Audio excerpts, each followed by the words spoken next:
I'm Neil Acharya. And I am Nate Sager.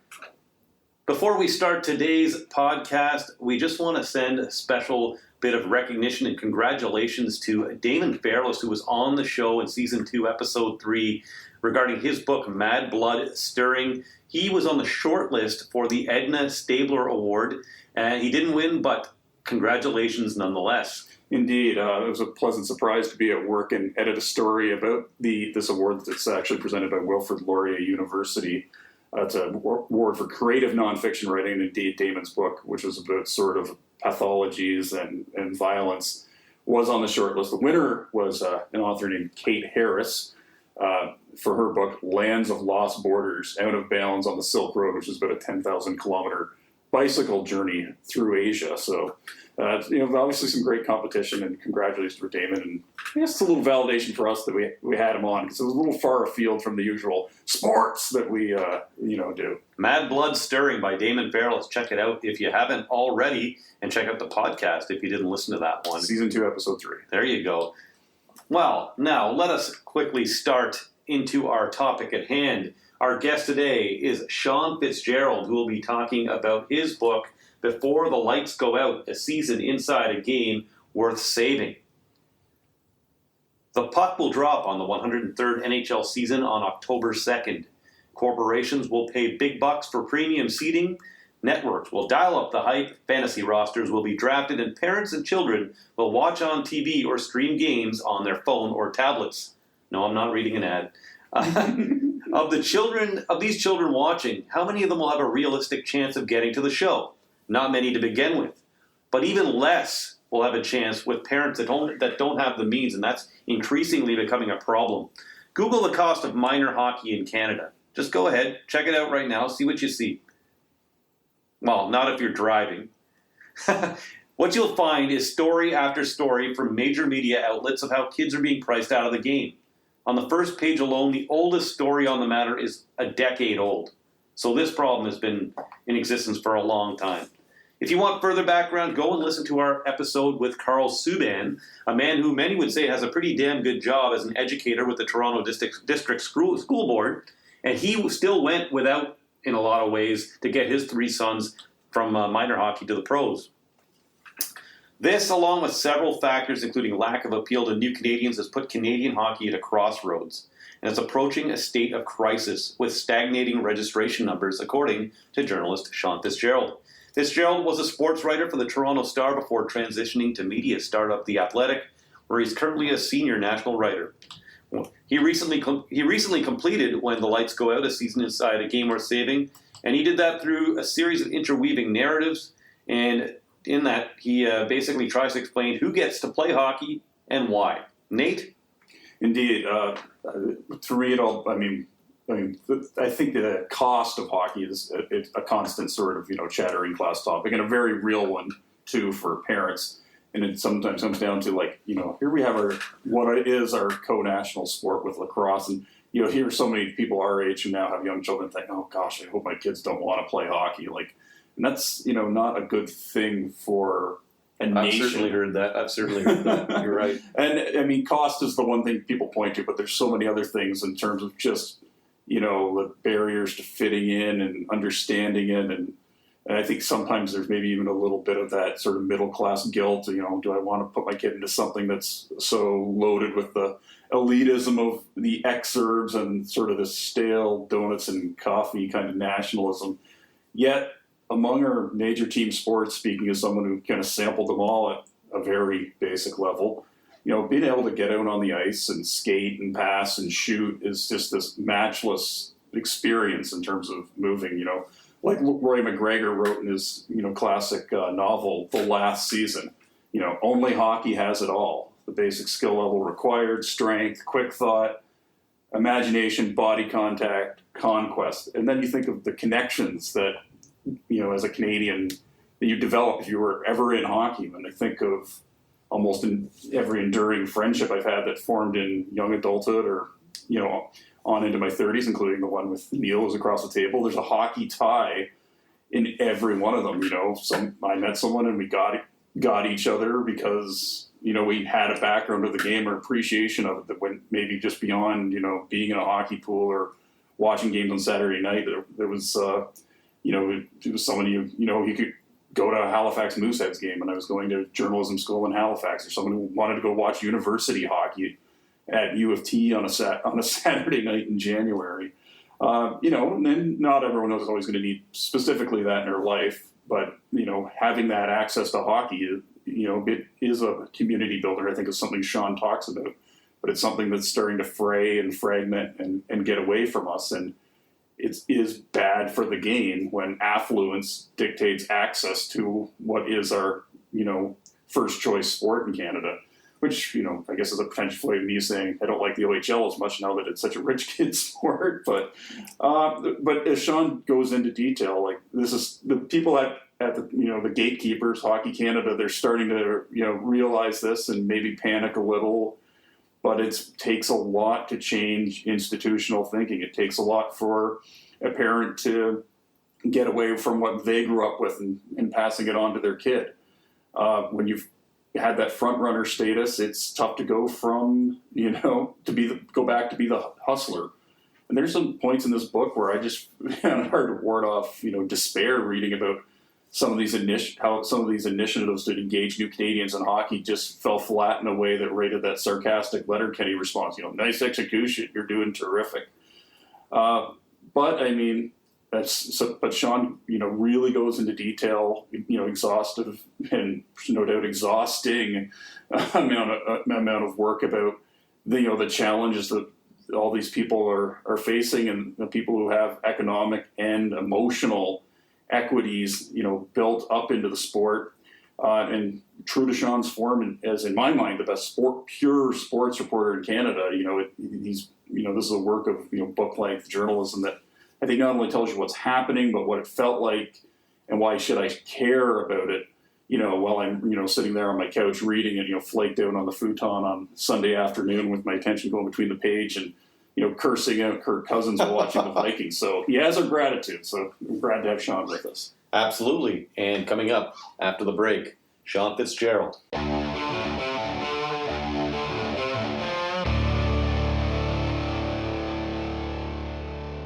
Well, we're back on SportsLit. Nate and Neil here with Sean Fitz-Gerald. Sean, we're going to get right into the questions. Hard-hitting. How did we get into a position where hockey is approaching a state of crisis? How long does this podcast go for? Do we have all night? About an hour. We got about an hour. Okay, so that'll be part one of the answer, Part one. And then the subsequent 24 will take up the next, month. There's a bunch of problems, a bunch of issues, and it's really tough to peg down any blame, any league, any person. You can start with everybody points to cost, right? It's the equipment, the registration. But what I've found now, both as a parent and as somebody who sort of researched this, is it's so much more. It's at very young ages, it's professionalization. That just as a personal anecdote, that our novice team this year, that means they're 8 years old, born in 2011. On Wednesdays, they have a professional skills instructor. We have them come out, and I'm an assistant coach. And we have a professional goalie instructor come work with our goalie. And that's just par for the course. They're 8 years old. And it's fun, and they're engaged and everything like that, but it is an added cost. So that's just one small example. This doesn't even talk about the fact that there are hockey schools, there are hockey teams that operate in sort of shadow concert with their winter teams, where you can go play for, say, a team in Leaside, and then also go play for a professional hockey school when you're not practicing with Leaside. And these are all costs that get added up. And that doesn't even include, the travel, the time that this all needs now. So we're not even talking money. We're talking soft resources that, if Neil and Nate don't have time to leave their Bay Street job or their job on the shop of the automotive department, you can't get to a 6 p.m. game up in Vaughan. And this is playing out all over. It's not just the GTA. Certainly it's more acute here, but it's all over Canada. So all of these things are adding up to make hockey arguably least accessible than it's ever been in its history. And when you poked into that, maybe there's no aha light bulb moment go, but where in the history in the last 30 years of minor hockey did that really start to escalate? Is there a pinpoint there? No, it's a really good question. And you take a look around, and you're talking to people, and it flows the money, right? Like, you follow the money. So when the salary started hitting the millions rather than the 100,000s in a case of beer, that's when, players started to get more invested in it. That's when, more advanced coaching started coming in. That's when you see retired players, rather than going to work, like Maurice Richard, didn't go coach minor hockey in Montreal after he retired. But you can find anybody who went to NCAA Division II, and they might be running a hockey school now. So with more money available at the top, it seems like there's been more money flushed back into the system at the grassroots level, which raises the cost for everybody. So the actual time when that happened, I guess we can't identify a particular point, but is it within the last 25, 30 years? The three of us sitting at this table within our lifetimes, for sure, obviously. But yeah, I mean, maybe within the last 25 to 30 years, and it's just escalated. And seemingly even faster now, to the point where, the GTHL, the largest minor hockey organization on the planet, acknowledges that the genie's out of the bottle, the toothpaste is out of the tube, whatever metaphor you want to use. It's out and it's not coming back, and nobody really knows how to control it now. Wow. I have to just switch gears for a second. I wanted to ask you, how did you balance this book? Because there's a lot of exhaustive research in it, and I read somewhere it was. Did you say exhausting or exhaustive? Exhaustive. I want to make sure. About 3 years, right? Acutely attuned to criticism. 3 years, almost 3 years exactly. So how did you balance that with, I guess at that time it would have been either a new job with the Athletic, or you just moved to the Athletic, or you're moving there. How did you balance writing a book of this detail and size and working your regular job? It was funny so just a bit of a backstory. I was working for the Toronto Star in August 2016. And on a Saturday, because I'm an idiot and I'm a terrible hockey player, I was playing shinny with a bunch of folks we know from social media, and I fell and shattered my right elbow. Just shattered it. Oh, yeah. And I went to the hospital after my wife called me an idiot, rightfully so. Had surgery on Sunday, discharged on Monday. The Toronto Star laid me off on the Tuesday. Presumably not because of the elbow, but I can't ever be too sure. So then, I'm off for about a month.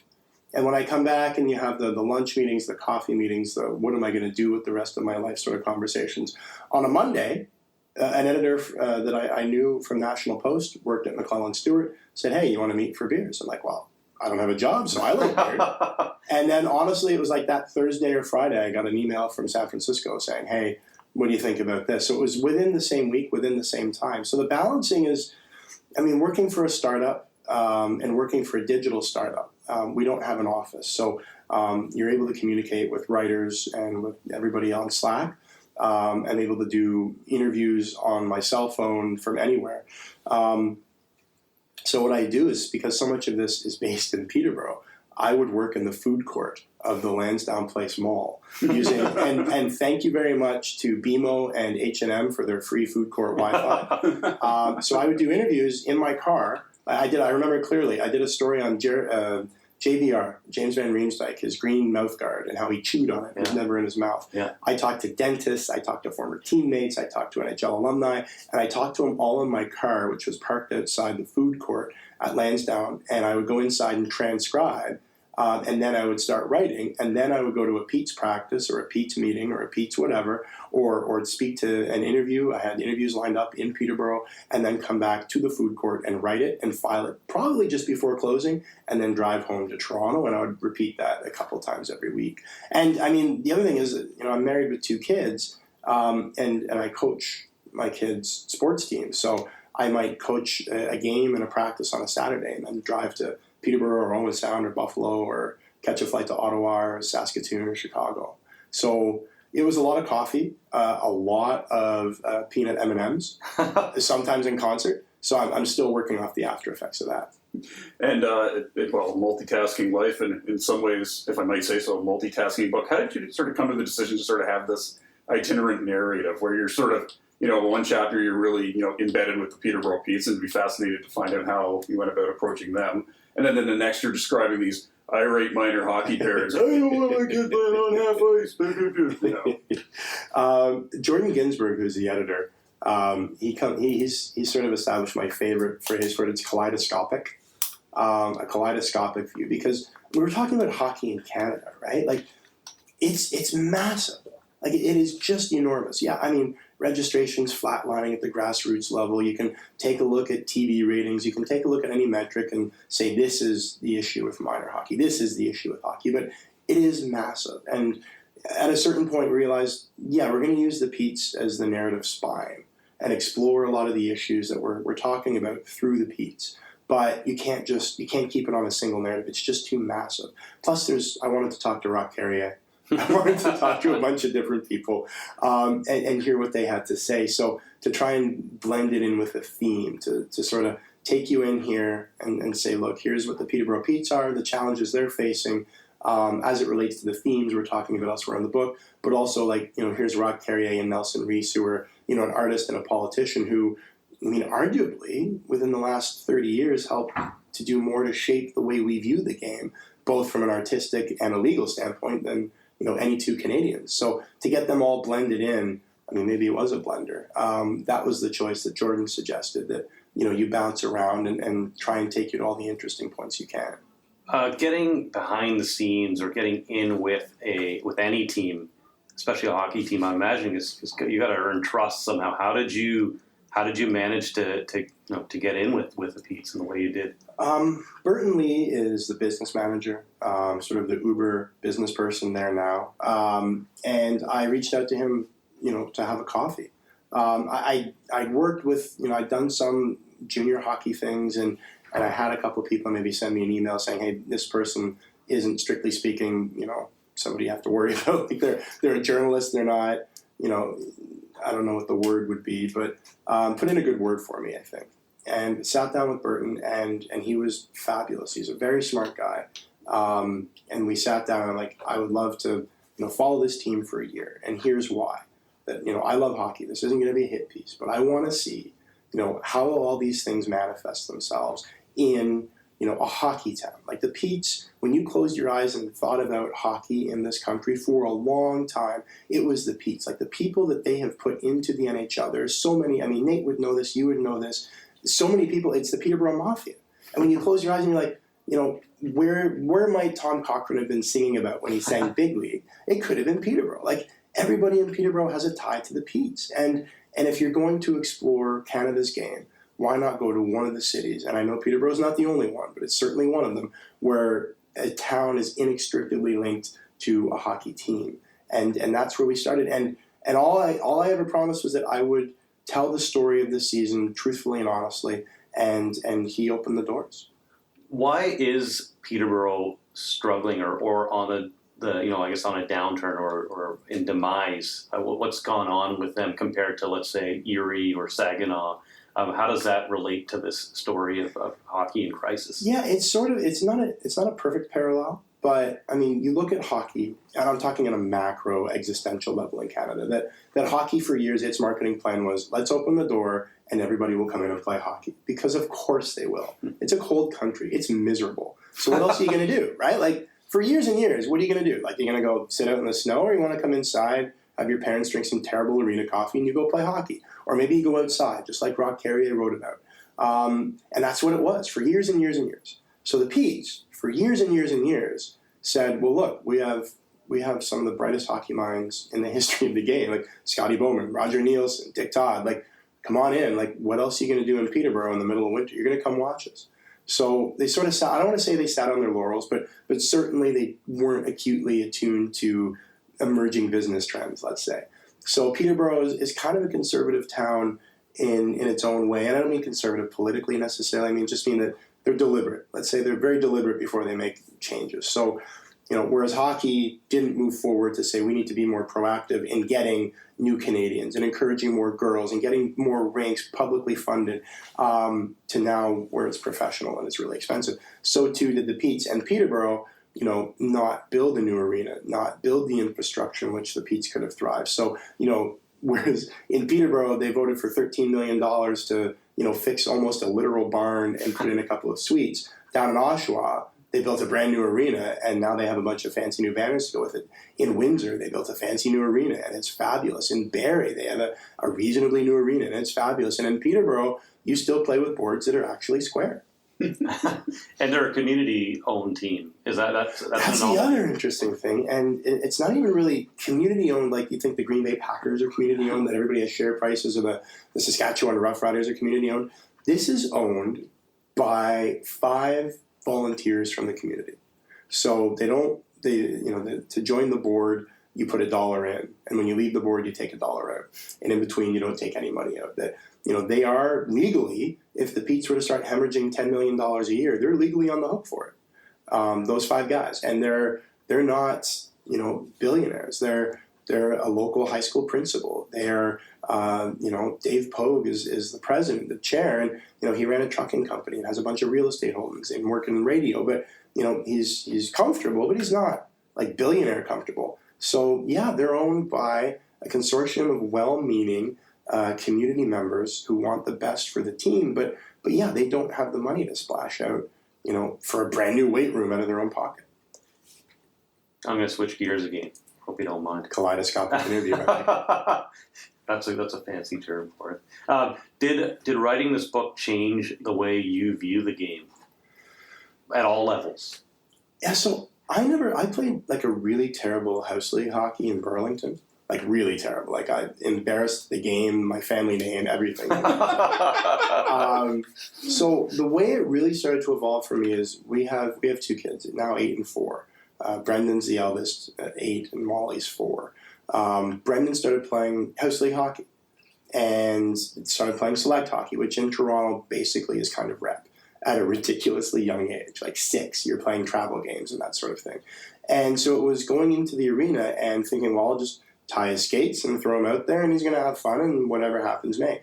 The very first day I was in that arena in East York, Ontario, I was tying his skates, and his big brown eyes were smiling, and he's happy, and everybody around the room's talking, and it's September, and it's a warm-up skate, and I start listening because I don't know many people. And that changes quick, too, which is why hockey's amazing, which we can get into later. But I start listening to a conversation between 2 parents down the other way.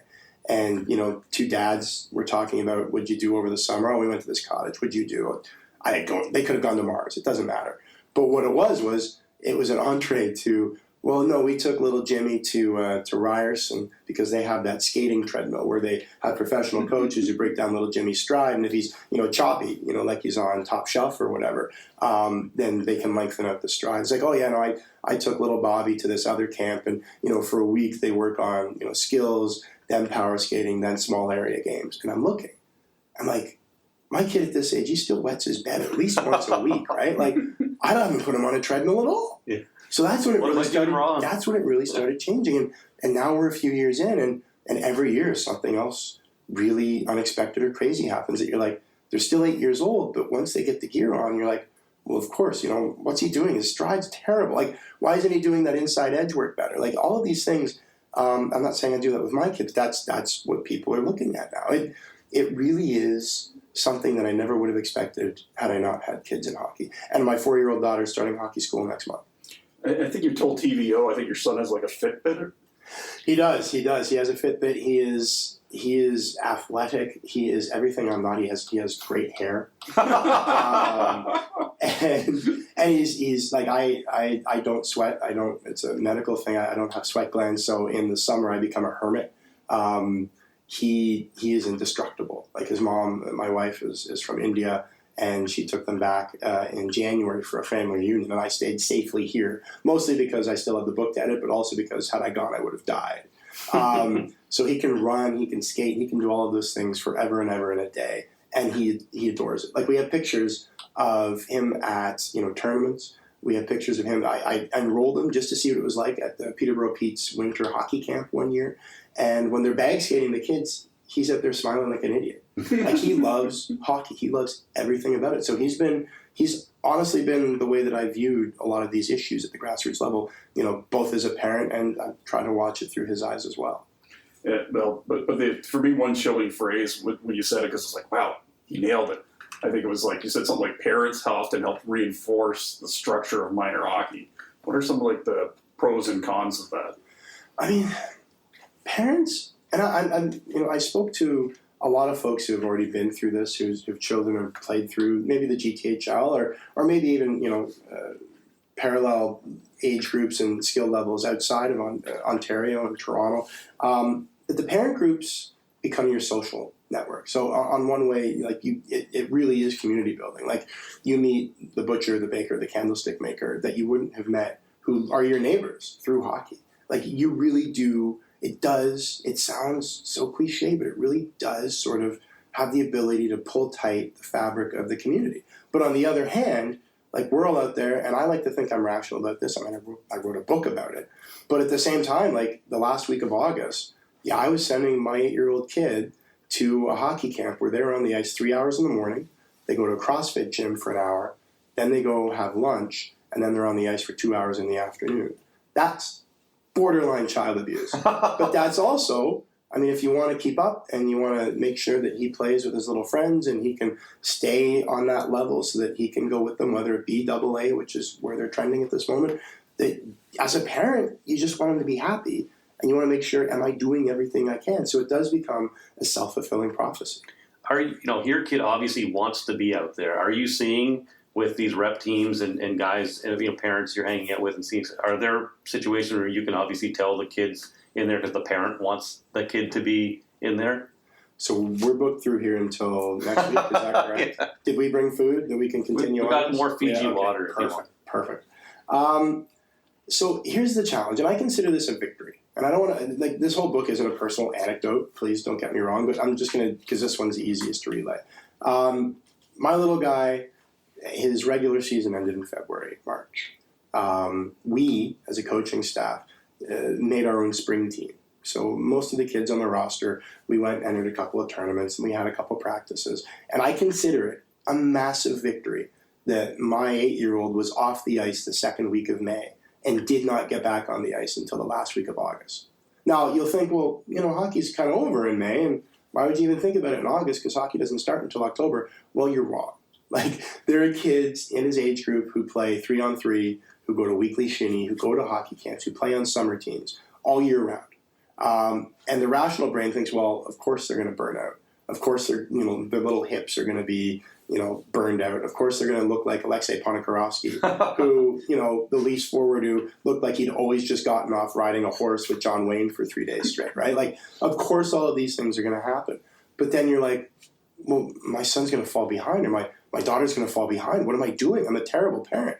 And it really is this internal struggle. And that's part of driving up the cost, of driving up the anxiety, of making it miserable. Because if your kid is on the ice year round, from 6, 7, 8, 9, 10, by the time they get to 12, they're going to be like, screw this. And I think that's a big part of why when you see that when they get to 13, 14, 15, the registration rolls just drop off a cliff, that, life gets in the way and hockey is something to do because it's there, but it's not fun. And it should be fun first. Just looking at your team again, or just what you're seeing overall, what's the economic makeup are you seeing of the parents? Are you seeing everyone is generally in the same kind of bracket or working in the same general areas? Or is this, is this a situation where there's people from all different types? Some people, working extra to make it happen? I mean, it's possible. We're starting the new season. I mean, the season didn't even start till October. We already played 6 games and had 7 practices. So I know the core group that, we're pretty, I'd say, middle class to upper middle class. I am more firmly in middle class. I drive a 2009 Honda Civic. But there's some families with some nicer cars.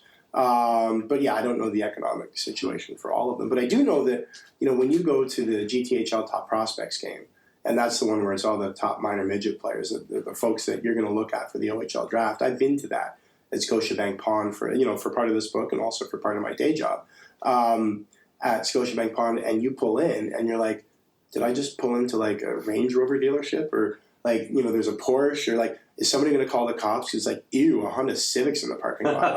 like you go in there and to get your kid to that level, I think, in Ken Campbell's book, Selling the Dream years ago, he talked about, I think it was Matt Duchesne's parents estimated they spent $350,000 Canadian getting him from the time he was in Tyke to that NHL draft. Like $350,000, it's a lot of money.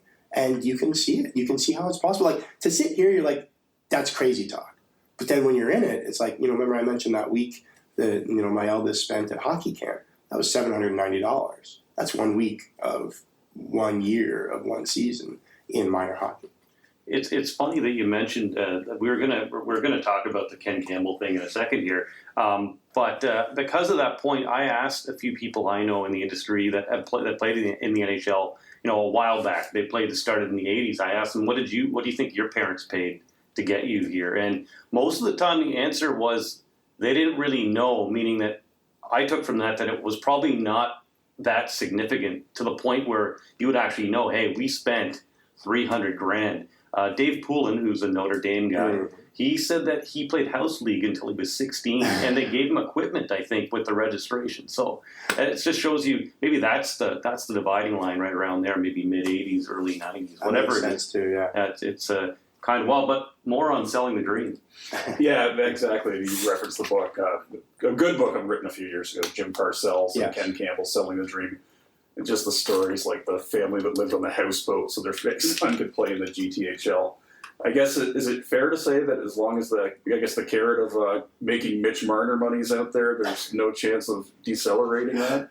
I mean, I think that's the easy one. That you say, well, you think your kid's going to go to the NHL. I think that's only part of it. I think it really is that you just want the very best for your kid at whatever level they go to. I don't think everybody has NHL dreams in front of them. I think even some of the more intense hockey parents might realize that ultimately. But at the same time, it's if your kid is showing huge proficiency in science, like you get him a tutor to push him forward. I don't know, but I do know what I've seen is like there are hockey camps that will tailor to your every tiny little neuroses about little Jimmy or little Jenny's skating stride, or is she using her hands properly when she's making tight turns? Can she cross over? Does she have the use of her outside edge properly? And you want your kid to keep up with their friend group. And I think at the core of it, that's what it comes down to, that you want them to play at the highest level that they want to play at. You never want to see your kid cut.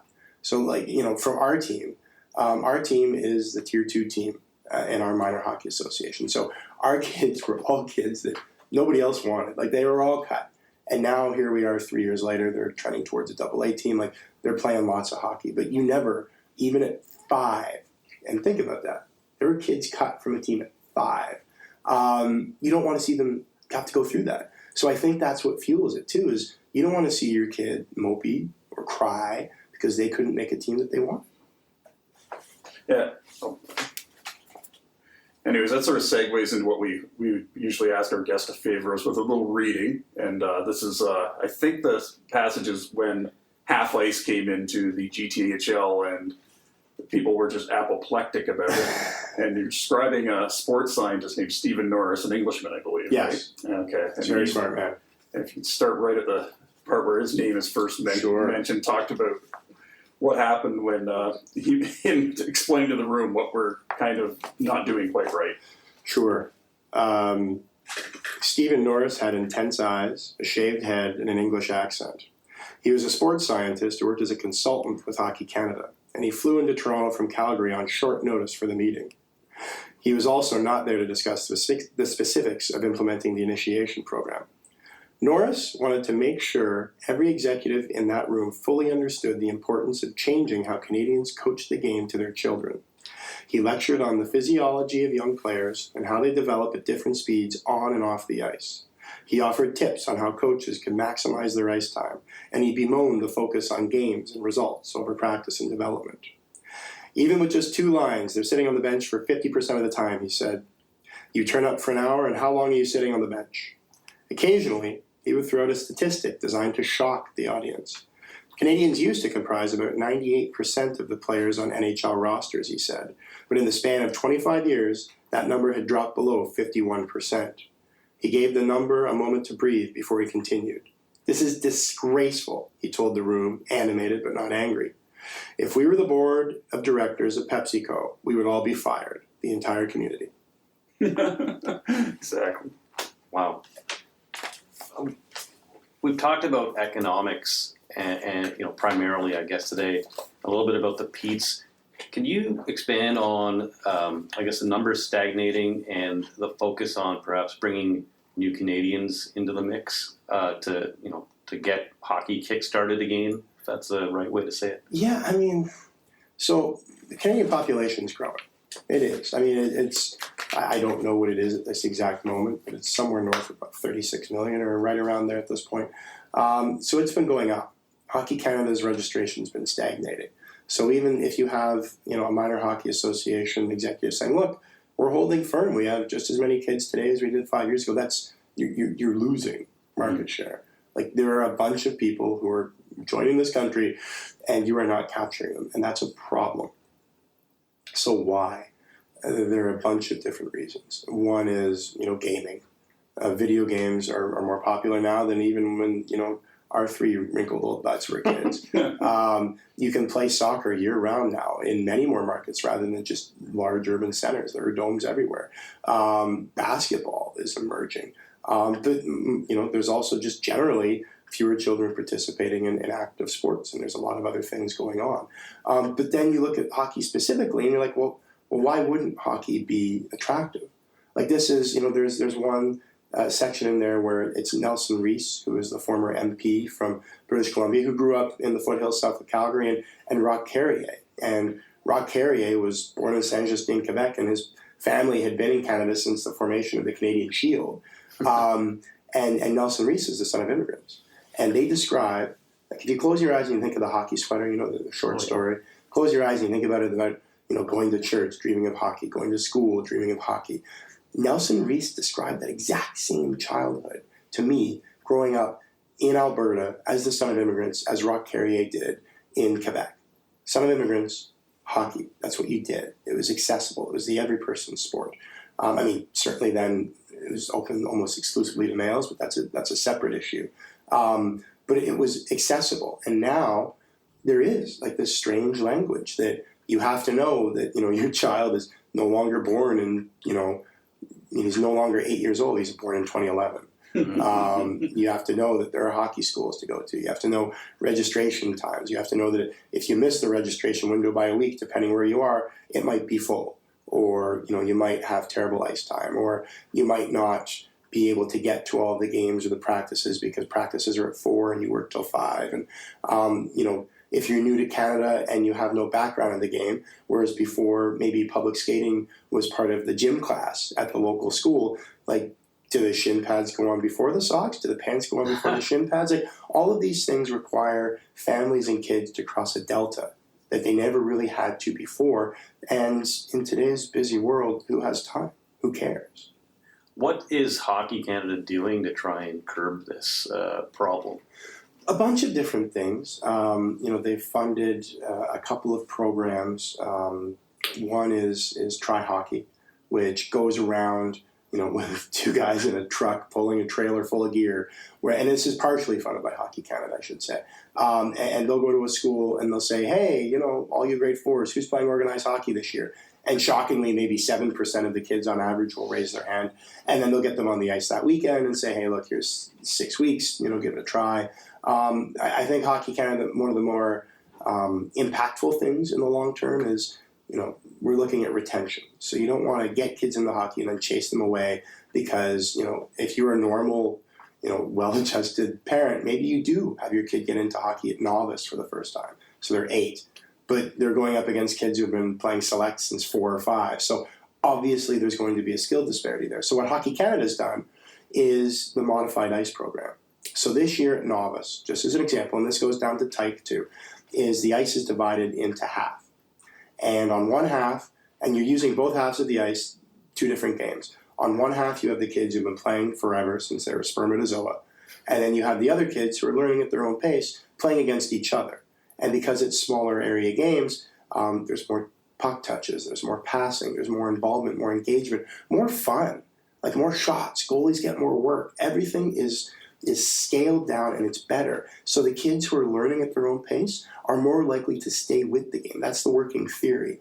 And if they stay with the game, then, that time when, they hit the growth spurt at 12 where all of a sudden, they're 6'2", 220, rather than being the best 6'2", 220 volleyball player en route to play at Wilfrid Laurier University, maybe they stick in hockey and use those skill sets and that athleticism to benefit hockey. It's interesting. I mean, just an aside, talking about what an investment it is, and positional playing. I just came to my head. We had Carl Subban on here, who really did everything to get his kids into hockey, and to get to where they are. He tells that interesting story about Malcolm wanting to switch to goalie right at that age. I think it's before you go into midget, right? Where it's like that's when people are really watching you. Is that correct? I'm not sure the a little younger than that. I think it was Pee Wee around there, and just what a dilemma it was in that house. That hey, this guy, will switch to goal, and he's this late in his career, and it was like 11 or 12 or something, and it was actually like a huge dilemma in their house, and he made it. But yeah, I just thought of that now, and just with some of the stuff you're talking about, how intense it is, and specialized coaching. But anyway, back to my question. So we know what's not working here in Canada and what they're attacking to try and improve upon. Do you know in any of the other hockey playing countries, like Sweden or Finland, are there similar issues? I mean, it might be a big question for you because you didn't focus on those countries for this, but do you know if there's the similar issues in other countries like Sweden, Finland? Well, I mean, Sanaya Saperji, who works for The Athletic, was nominated for a National Newspaper Award a few years ago, and she looked at that exact thing, that the models are different. In Sweden, just as an example, the competition is de-emphasized at the younger age. And what that means is kids in Sweden don't see a scoreboard until they're about 12. So why is that a big thing? Well, what you get is because, it's for the adults that, in Canada, where they do play a lot of games and where you could play 3 games for every practice, which sounds crazy, but it can happen, is you're coaching to the scoreboard because everybody likes to win and nobody likes to lose. Mm-hmm. So, maybe it means little Johnny or little Jenny at the end of the bench doesn't see a shift in the third period because you want to win that game. Whereas, in some European countries, with the results de-emphasized, you work on the skill. You work on the puck handling, you work on the basic fundamentals, and you build it up and you build toward playing at a higher level for that competition. So what you get are more well-rounded players generally, and you're less likely to chase them off because nobody likes to sit at the end of a bench for the third period. Why is such this don't keep score concept? It's something that's throughout Europe. I think Germany. We do it here in soccer too. Yeah, we do it here in soccer. We do it in high-stakes soccer. They don't keep scoring. They play on modified size fields. But there's why is such a resistance to it? Like even some people I think my sister, who will be a hockey parent in a couple of years, was like, she's like, I love the smaller ice games. I played goalie in a 3-on-3 league. I got like 80 shots a game. But she's like, not keeping score is dumb. But why do people have such a hard time getting wrapped around this concept? It's really interesting, and it's not about the kids. It's about the adults. Like the kid, if you're a 4-year-old and you go play, and at the youngest age, Tyke, the initiation program at Tyke, means you divide the ice into thirds. So at novice, you divide it into half, and you have one game going on one half, one game going on the other. At Tyke, the entry point, you divide the ice into thirds, and you play sideboard to sideboard. So at the far end, you can have a game going of 4-on-4. At the other end, you have a game going 4-on-4. And in the middle, you have a water station and you do some drills. They're moving all the time. They're playing a ton of hockey. It's, again, an imperfect parallel, but it's like playing pond hockey. It goes back to the Gordie Howe, Roch Carrier. Like, you're always playing. It's not super structured, but you're always playing. You're always moving. You're having fun. You're engaged in the game. But it doesn't look like hockey. When you're in the stands, your kid's moving from, one stage because they rotate. So it's, they go from, one game to the middle station to the other game, back to the middle station to the other game. And parents are moving and they're following their kids. And it doesn't look like hockey. And frankly, it can kind of be boring because you don't know what's going on. Maybe one kid on your kid's team is looking up at the scoreboard or trying to pick their nose through the cage, like a whole bunch of things. It doesn't look like hockey. And the challenge, to your point, Nate, is, who's paying for all this? It is the parents. And the parents, especially here, there's one example that the North York Hockey League, which is a for-profit, unlike, the GTHL, which is, I think, is strictly a not-for-profit. Parents do drive the bus because they are the customers. And if parents are paying the freight, they tend to lean towards things that they want to watch and that they value. And that's still at the youngest age is a scoreboard. Yeah. Now, in terms of values and what you're describing the way it is now, it does sort of say, well, that's a way to make everyone feel like they're part of it and they belong. there's also, in terms of belonging and I guess values, there's the section you get to where the Petes had a citizenship ceremony on the ice. And at times you're documenting, like, people carping, this is holding up the game here, what did you take away from that whole experience of, just maybe some of the social attitudes that are kind of attached into the sport or maybe even encouraged within the sport still to this day? Yeah, have you guys seen like a citizenship ceremony? Like, have you ever been to one, like a friend or a neighbor? I don't think I have. Actually have. Yeah. They are gorgeous things. Oh yeah. They are deeply powerful, right? Like at the end, the officiant says, "Welcome home." Like that's something, right? Like it is a gorgeous, beautiful ceremony. And what the Petes did was, like, it's audacious. Like they have a shoestring staff, and you're looking at, like, there are norms that you have to follow. There's protocol you have to follow, right down to the color of the tablecloth.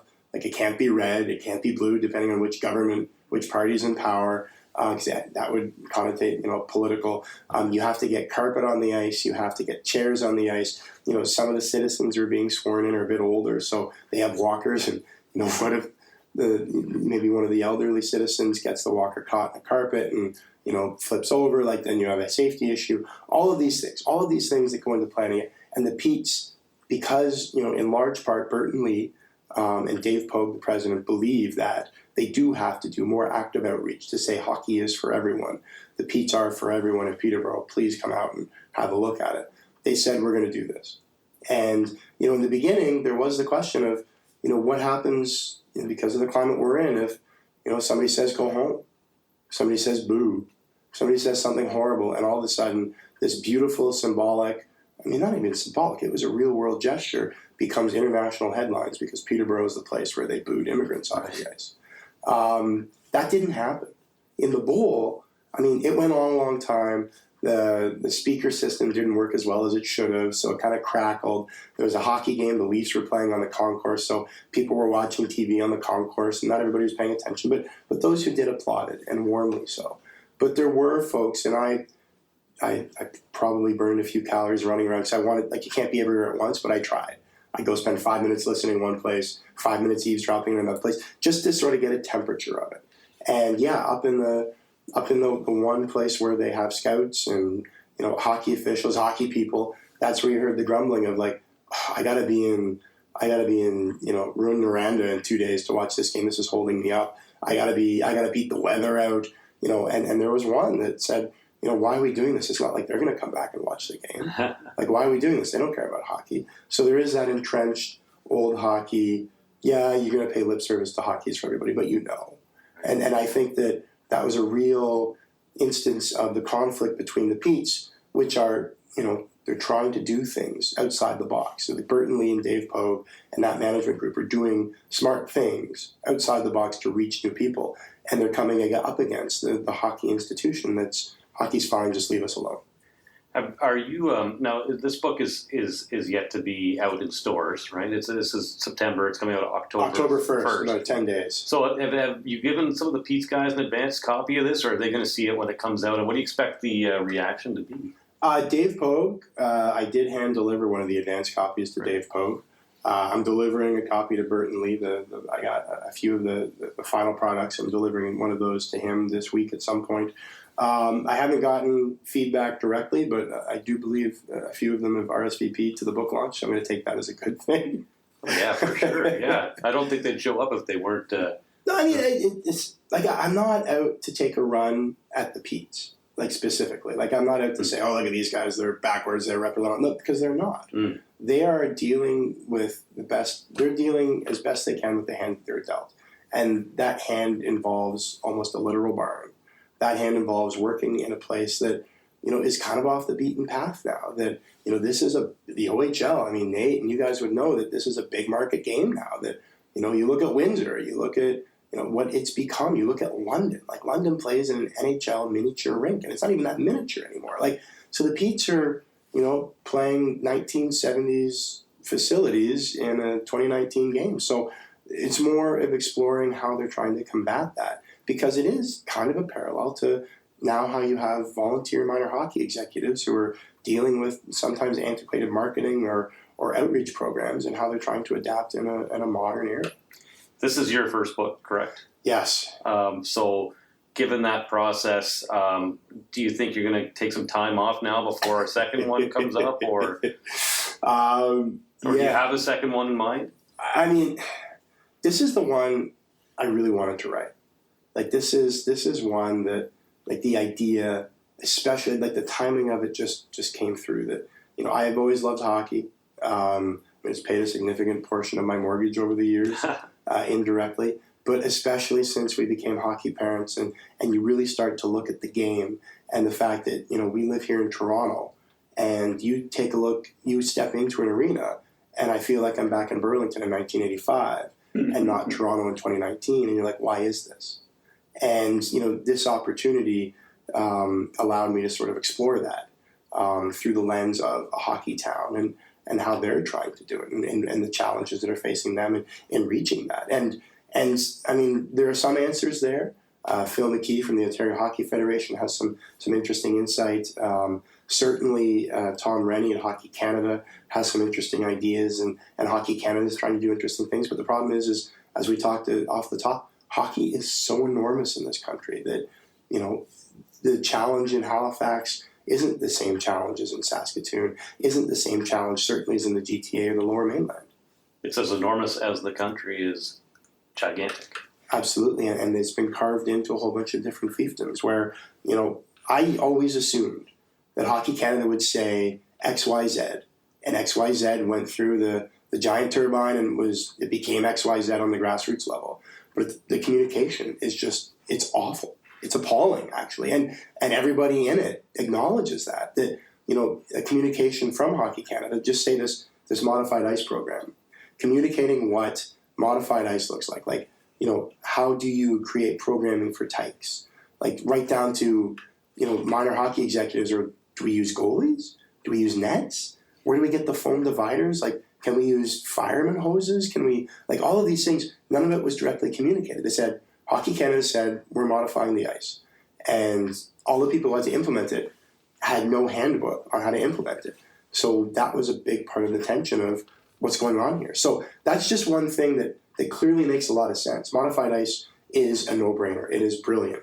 But what happens if you try to implement real substantive change as it comes to registration costs, or, you know, nationwide equipment banks, or nationwide outreach to underrepresented communities? Like, how do you possibly do that if you can't even get them to modify the facilities that they already have in place? Many challenges. We have a gift for you in case you want to write another book. We've always heard, well, I don't know if you heard this, McClelland Stewart, who is behind the best American sports writing, has always said, if you want to write great narrative nonfiction, you got to read great fiction. So here's our gift for you. Oh, wow! I know you know, how do you give a gift on a sports literature show and make it specifically about the football team? We figured, hey, this crosses off all the boxes. The Hunchback of Notre Dame. Rudy was offside. Is Rudy in this paperback edition of Hunchback? He said he did. Sure. I'll send you forward. Thank you very much, The Hunchback guys. of Notre Dame by Victor Hugo, written by Rudy Rudiger. I am ashamed to say, fellas, I've not read this book. This book will get used, and the next time you see me, there will be marks in the spine from where I've cracked it open. Thank you very much. No problem. Nate, you got the last question there, and before mine. Yeah, well, again, Sean, we're so grateful for you joining us today. I did want to ask, we've spent a lot of time talking about, these fissures at the bottom of the hockey pyramid. How do you think that will filter up to major junior hockey as I guess, an entertainment product, although I shudder to say that when they're 16, 17-year-old unpaid athletes? Well, I mean, what you're seeing, I mean, it's who's playing. Terry Pekoski at the Hamilton Spectator did an excellent series a couple of years ago where she asked for the postal codes, not any personal information, just the postal codes of every kid on the roster of every OHL team. And I think all but 5 or 6 teams responded. And what she found was the kids from their postal codes tended to be from very well-off areas. 80% of them were from places where the the average income was so far above that, and they're also from urban centers. So the notion of, the old Leafs who were from the mining towns, Rouyn-Noranda or Timmins or anywhere, it's gone. So the kids you're going to be getting are generally going to be well-off, well-heeled kids from big cities. So what does that mean? What does that mean for Canada's roots of, Tom Cochrane's big league? The only place out of this town is through the game. Like, what does that do? How does that change our perception and our relationship with this game? Where do you see it going from here? I mean, you've chronicled everything up to what you saw within the last year or so at the time you finished writing. Where does it go from here? I have faith that it can change. I have faith that it's just going to take political action. I have faith that things like equipment banks, that, if you played high school football, generally, more often than not, you go to grade 9, they're going to have the equipment there for you. They're going to fit you. They're going to show you how to put it on. They're going to show you how to use it properly, and they're going to coach you. So at the very entry-level ages, at Tyke, why not across the country can you not have, because, kids tend to grow. It's really kind of a pain in the ass because you have to get the new gear. You wish they were this short. Yeah, exactly. But they do tend to grow, and, those shin pads that they had in Tyke, when they moved to minor novice, those shin pads are still in good shape. Same with the elbow pads, shoulder pads, neck guards, all those things. Skates. I mean, helmets, you always want a good new helmet. But why can't you say, you give us all the gear when you grew out of it, and depending what you give us, the shape, we'll give you a rebate for your house league renewal. So what that does is it allows everybody to say, look, come for an open house on Labor Day, after Labor Day weekend, kids are in school. We're going to suit your kids up. We're going to give them decent equipment, show you how to put it on. We'll give you a reduced rate to get into the house league or learn to play program, and we'll get you in the door. Because once you're in the door, I truly believe, and I've learned more through reporting on this book, because you never really think about it, that this game has the ability to do something that so few things across Canada. Like, we're a bunch of weirdos who look at a map of North America and say, we're going to take the frozen part. And what relates us to each other? Complaining about whoever's in Ottawa, universal health care, Tim Hortons commercials, and hockey. Like, that's it. And it's not a theoretical thing. Like, hockey really does have the ability to pull us closer together, whether it be meeting somebody new. Like my son, my eldest, a new kid moved from Vancouver last year, grade 2. He's wearing a Canucks hat.